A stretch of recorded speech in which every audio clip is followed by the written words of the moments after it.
What's going on, guys? Today I'm back with another video, and today I'm going to be working on my Mustang. There's been a few problems with it. I pulled the engine out, replaced all the rod bearings, and got a new crankshaft, but we put it back together and fired it up and took it for a test drive, and when we got up to operating temperature, it still had a tick. So I did some digging around and some research, and I came to the conclusion that there's a bad lifter, and I need to tear into the engine and replace it. So that's what we're going to be doing today.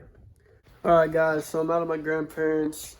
The car's right here, getting ready to get started on it. But first things first is we got to start pulling some stuff off the top of the engine. To replace the lifter, we're not going to pull the engine out and pull the heads off. We're just going to go ahead and take the intake off and the valve covers and the lower intake manifold, and we're just going to go at it from there. So that's the mission. All right, so first things first is I'm going to go ahead and get some of this wiring harness out of the way, and then I'm gonna get these fuel rails out of the way too. So gonna have to disconnect the fuel system right here. We got a rag over it so nothing falls in there. You don't want that, that's bad. So in order to get this fuel line off, we have these white pieces or whatever. There's a little tool you use to do it, and I already took this little thing off, but basically slip this on here like this, and then you squeeze it and you push like that, and your fuel comes off, and a little bit gets there, but it evaporates. So this wiring harness connects down here to this cam position sensor right here, right there, and then it also connects down here to a crank position sensor. Here's a lesson for some of y'all. If you are taking apart your engine and you don't know what you're doing, go ahead and take some pictures.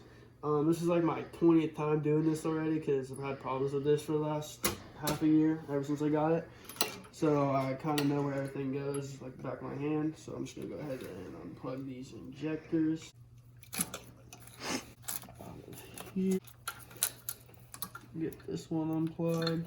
All right, we got the passenger side done. Now we're gonna go ahead and move over to the driver's side. This one right here.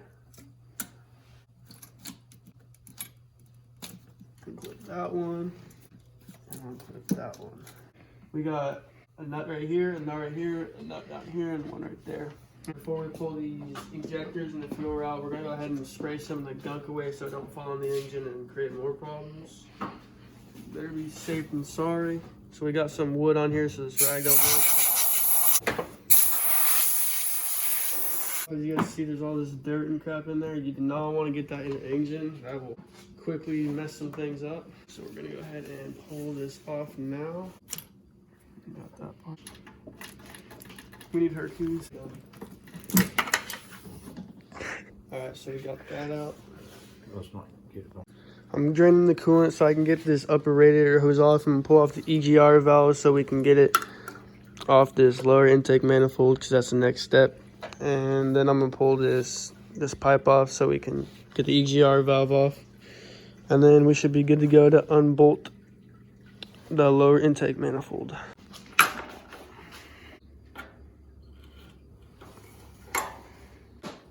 Got the top part of this off. Now let's go get to this bottom.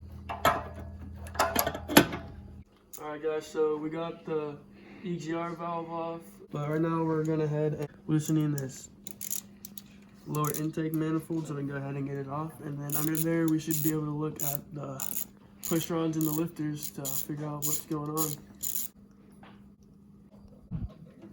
Shoot. Got everything out of the way. We're gonna go ahead and pull off this lower intake manifold. There you go.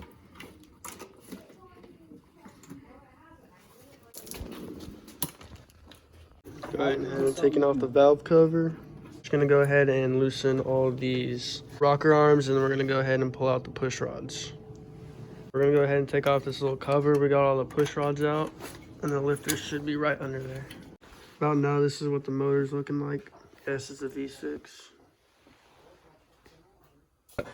I got my lifters in, new lifters actually, but they're not in the car yet, but they're right here soaking in the oil.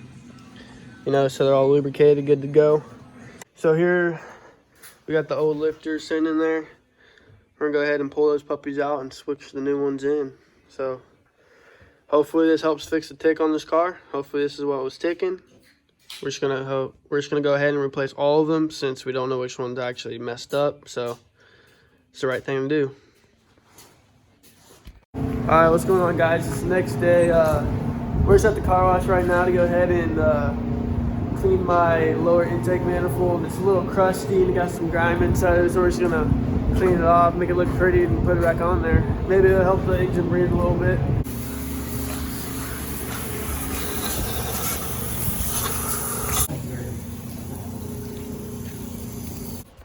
We got the intake all cleaned up, looking pretty, ready to go back in the car. So I didn't film me taking out the old ones, but this is what they're looking like. As you can see, they're a little burnt up, got some oil burn onto them. But oh, here we got the old ones and here we got the new ones. You can't really tell, but these ones are a lot cleaner. The new ones, obviously, got them soaking this clean old oil. These ones, can't really compress any of them, but 12 here and 12 there. I'm not sure if these ones are stock or not, but we're replacing all of them.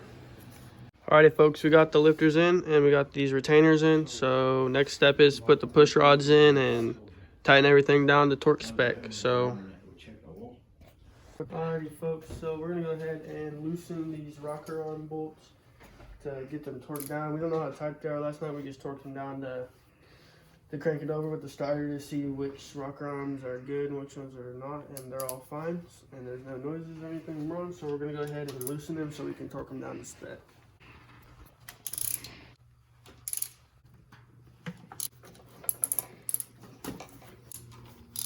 Alright, so next step is we're gonna go ahead and torque them down.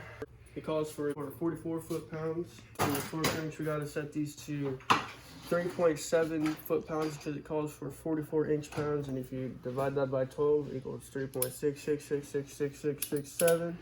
So round up to 3.7 or 4. So I'm just gonna go ahead and do that.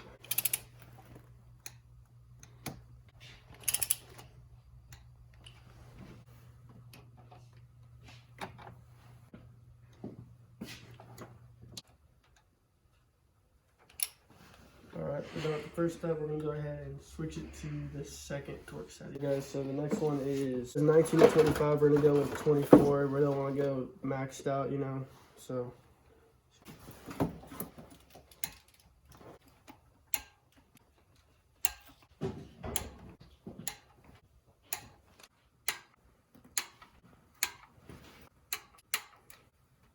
Alright, we're going to go ahead and clear them, make sure they all click again.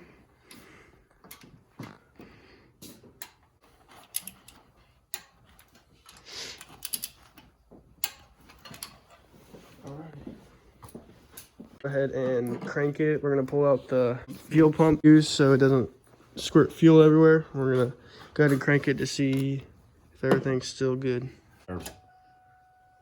Okay, it ain't squirting fuel. Go ahead.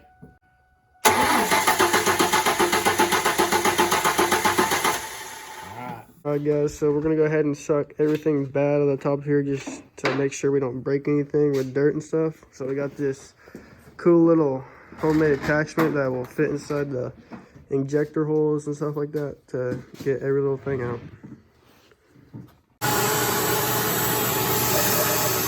We're gonna go ahead and put the lower intake manifold on. We got the gasket on the side. Now we're gonna go ahead and put some silicone with it just to help seal it up perfectly.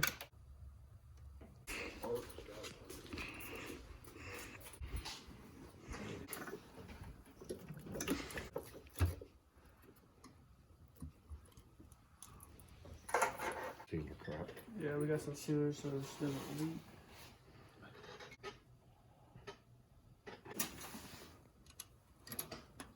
Get these tightened down. Step 1 torque of 6, and then step 2 is going to be 9. Just got the intake manifold torqued down. Now we're going to go ahead and put the valve cover on. Tighten that down, and then we're going to go ahead and torque it down as well. I'm going to go ahead and grab this one over here.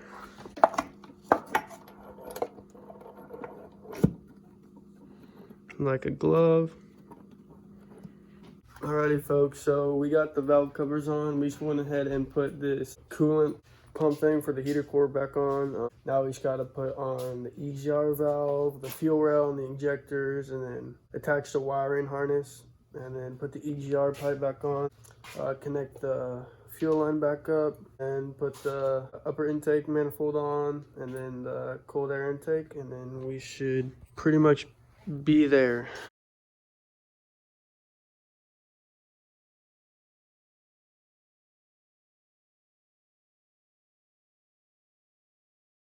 Alrighty guys, so as you saw in the time lapse, we just got all that stuff back on. Next step is to put the upper intake manifold on, and as soon as we do that, we can put on the coil pack and the spark wires. So we're gonna go ahead and drop this on there. We double check, make sure that everything's plugged in. Let's go ahead and get that out of the way.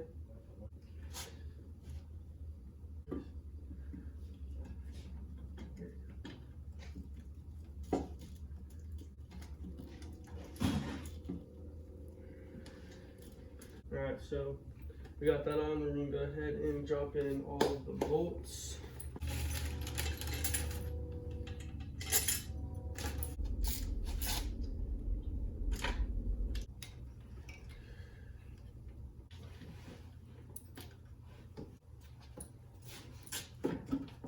I'm putting on the coil pack right now. Colton's finishing up tying those bolts.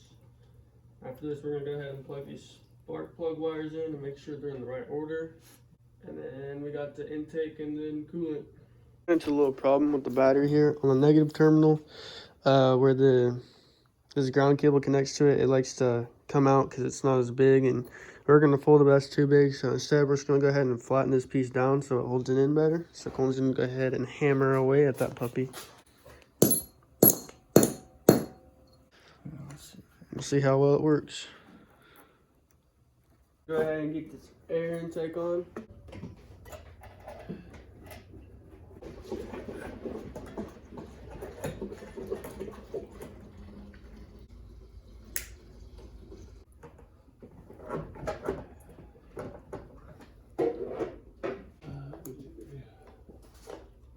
So we got it all together. We're gonna go ahead and start it and see if it doesn't have a noise.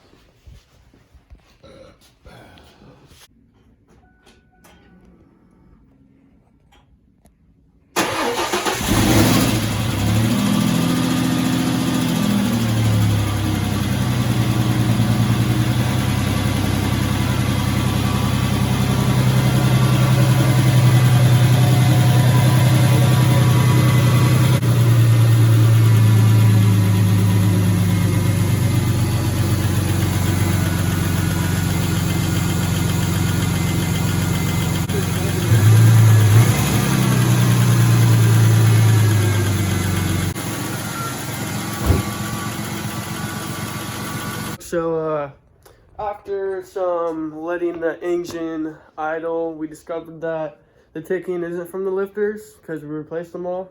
So at this point, we have no idea what it could be. So we're just gonna go ahead and baby the car, see what happens, see if it gets worse, see if it gets better, you know, get some trial and error stuff. I'm thinking it might be a timing chain tick, but they're supposed to break if they're ticking like that, and we got a new timing chain tensioner when we put the engine back together, so I don't know how it would have broke or anything, so it might not be that, but at this point we have no idea. So that's pretty much it for the video. Thanks for watching. Go ahead and leave a like, subscribe, and share with your friends. I really appreciate it.